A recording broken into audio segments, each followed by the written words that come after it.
going to turn our attention here to JB, who's graciously giving us some time and is playing with Widespread Panic tonight. They're going to be taking the main stage at 9:45 this evening. Thank you, JB, for being here. I'm very happy to be here. I understand, and this is first and foremost on my mind. I mean, the great new album, by the way. Dirty Side Down is the new record. It was our album of the week just like a week ago. Wonderful record. But also I understand that on the 4th of July, you all performed with Fish. No. That's not true? Oh, no. Who told me that? They lied. It must be that interweb.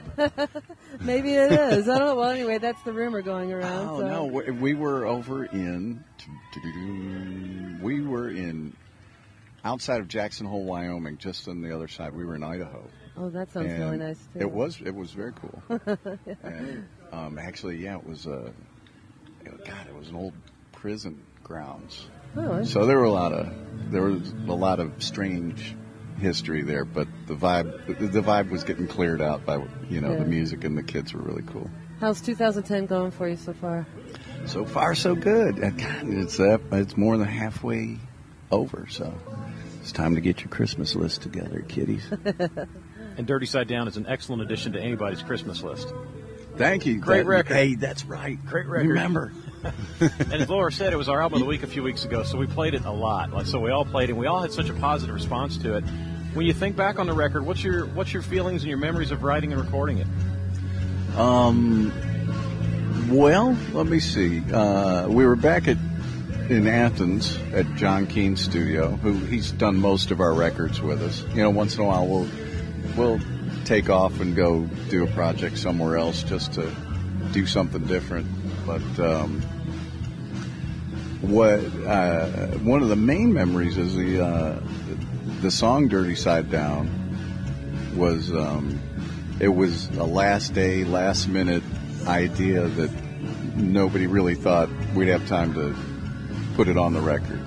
And when we went and tracked it, it came out the way you hear it, and we were like, oh well, guess what?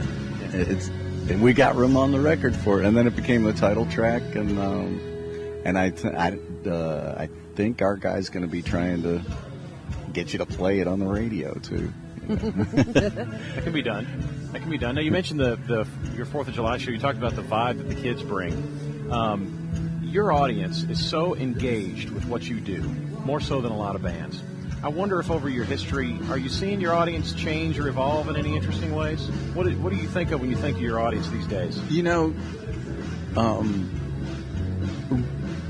Well, you see this. The folks that like the scene and have come out for years, they get a little bit older, and they keep coming out, but they come out on weekends when they can, because they've got families and stuff like that. Right. But overall, it seems like every generation has the same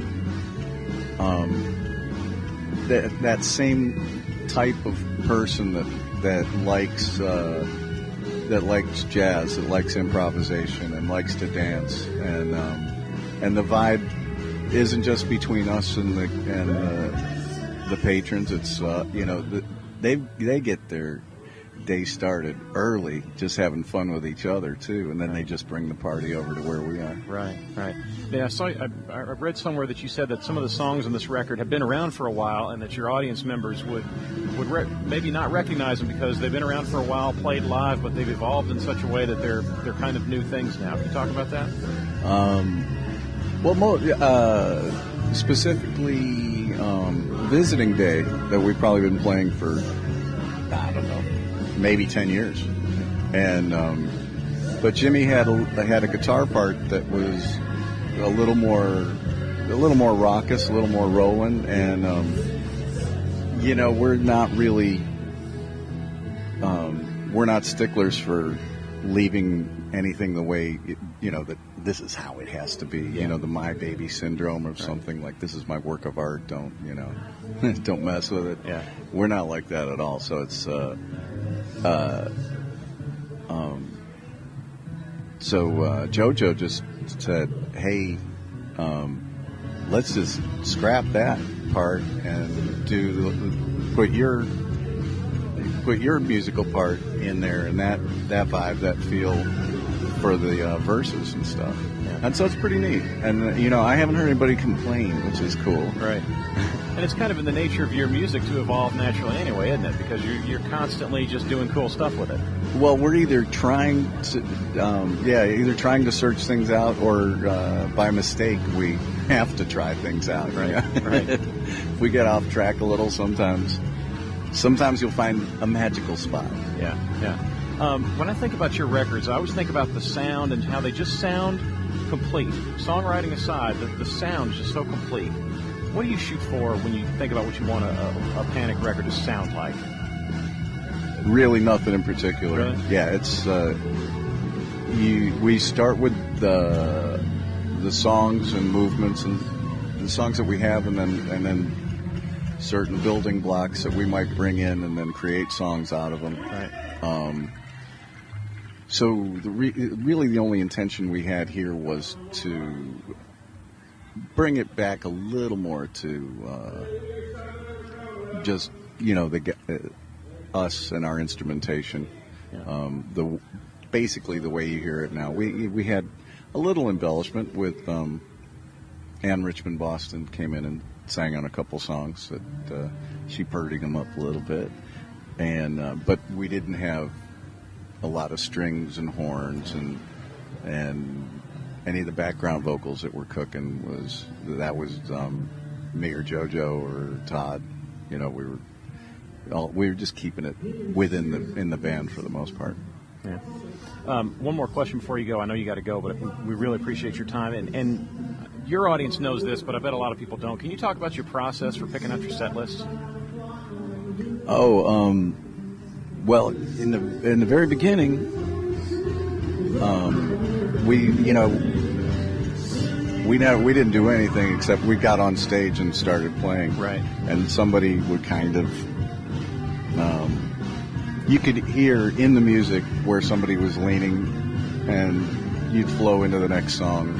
People just pick up on it. But we didn't have that many tunes back then either. And now we're working with 250, 300 songs, so it's hard to keep them all in your brain. Yeah. So we have a little list that we look at, and for the most part, we try not to revisit a song more than once every 4 or 5 days. Yes. And you try to, then you just look at what's available along those lines and keep it balanced within the set. And with the new record, we've actually been having a good time with the new record. So we've been every 3 days maybe a song will be repeated off the record. But it's new to us, so it's a lot of fun. Right on.